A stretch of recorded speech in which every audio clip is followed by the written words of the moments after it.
So, my mother, if your daughter got pregnant at a young age, hell, call Cherry. She knew exactly what to do about it. She was an OG at getting pregnant. She had 5 children by the age of 20.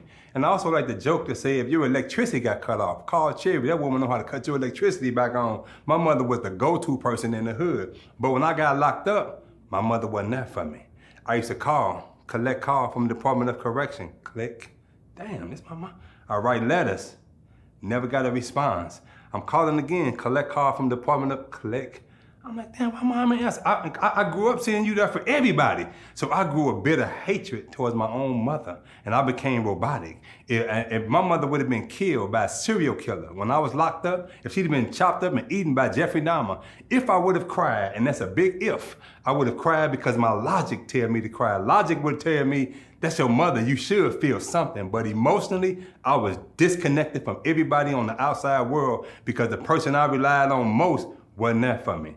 So I go through all these trials and tribulations in penitentiary, and then when I come out, my mother and my little brother come pick me up from prison. And it was an awkward moment. I remember walking out of prison, I was happy to be free, but my mother was there who I grew a hatred for. I don't even like you no more because I called you and you didn't answer. I wrote you and you didn't respond back. So in my mind, I don't even like you, but you my mother, and I'm happy to be out, right? So that car ride home from prison, it was very awkward. I'm looking at birds, I'm looking at dogs, and I remember we stopped at a gas station and I ain't seen a dog in years, and I'm like, this was like a Rottweiler or something. He like looking at me like, dude, but I just want to see a dog, And so we get home, and over the years, after I got out, my mother, I found out that she was struggling with crack addiction.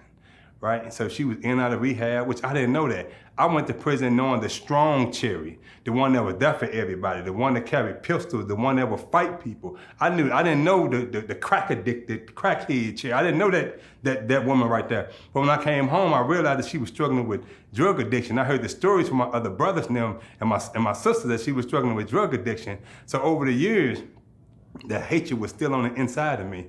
And I remember one time I heard a lecture from, again, the Honorable Minister Louis Farrakhan talking about atonement. And he said that if somebody do you wrong, go to that person, point out the wrong, and to correct it, where you won't have that hatred and that bitterness on your heart. And I remember calling my mama after I heard the minister say that. I said, Mom, I want to come talk to you. And I remember going to my mama's house, and I'll never forget this day. She was frying some chicken. She had some macaroni and cheese and some rice. And I'm thinking to myself, damn, do I tell her before I get my plate or after I get my plate what's on my heart, right? And then, but I tell her, I say, Mama, what's up? She gave me a kiss. She said, what's going on, babe? I said, I want to talk to you. She said, what's going on? I say, Mama, I hate you. My mother looked at me.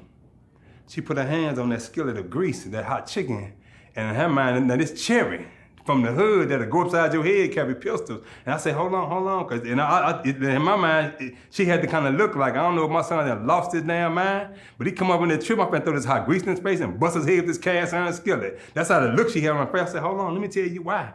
I said, Mama, when I got locked up, you wasn't there. I called you, you didn't answer my calls. I wrote you, you didn't respond to me. Mom, I needed you. Damn, you was my mother. I sent you there for everybody in the hood. You put your life on the line for everybody.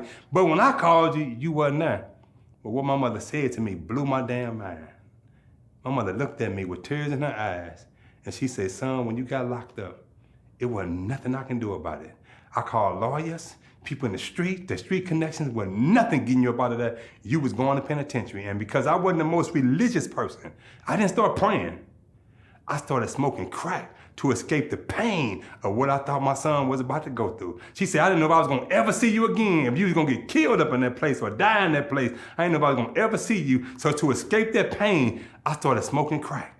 And so here I am thinking that all these years, I feel vindicated and justified of my pain and my anger. I supposed to feel like this, damn it. You my mother, you wasn't there for me. I should feel this pain, I should feel this anger. You wasn't there. And she telling me that one of the contributing factors of her becoming a straight up crackhead was trying to escape the pain of my little delinquent thug type behavior, and that blew my mind. And that set up in my mind the idea that we can't judge our parents. We don't know what the hell they go through and what they've been through. So that started the atonement process with my mother and I. And it released from me all the hatred and all the bitterness and all the judgment that I had of my mother. It was released at that time.